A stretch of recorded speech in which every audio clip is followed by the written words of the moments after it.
Hello, my name is Samantha Cedarstrand, and for my stewardship project I worked at Mount Moriah Cemetery volunteering with the Friends of Mount Moriah.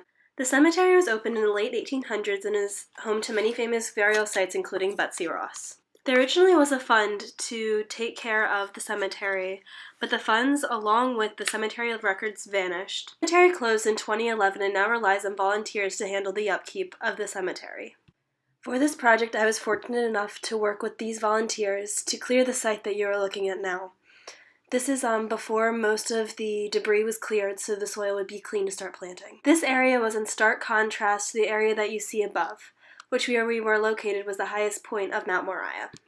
The plot that my classmates and I were able to work on was that of Thomas, who was actually a Freemason, like most of the others that were buried in this area of the cemetery. We first started by clearing all the invasive species around the area, such as the vines that were interfering with the soil, as well as some of the tree stumps. Throughout this process, we were able to interact with a lot of the volunteers that come here on a weekly basis to keep the cemetery upkept. What I learned is that many have a spiritual connection with the process, so as you are one with the earth now, you will again return to the earth once you pass away. Besides these lessons, we also learned a lot about the actual earth itself and why it is that these species grew so quickly here.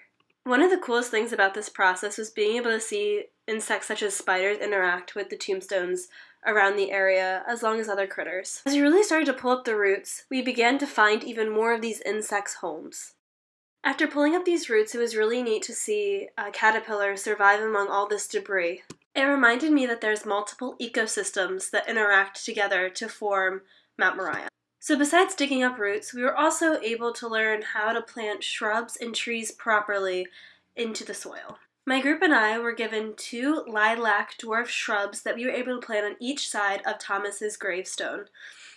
From there, we made sure that there was enough room to allow the roots to grow for these trees, as well as made sure it was watered properly. After planting these shrubs, we were able to talk more with Holly Colello about her experiences with working with ecosystems.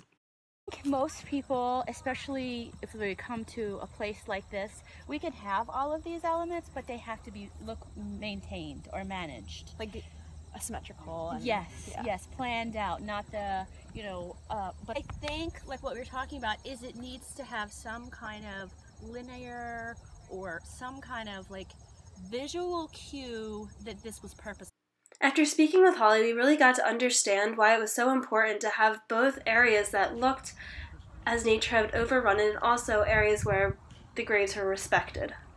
This experience allowed me to learn more about giving back to the earth in more ways than one, as well as the greening processes that take place at Mount Moriah Cemetery.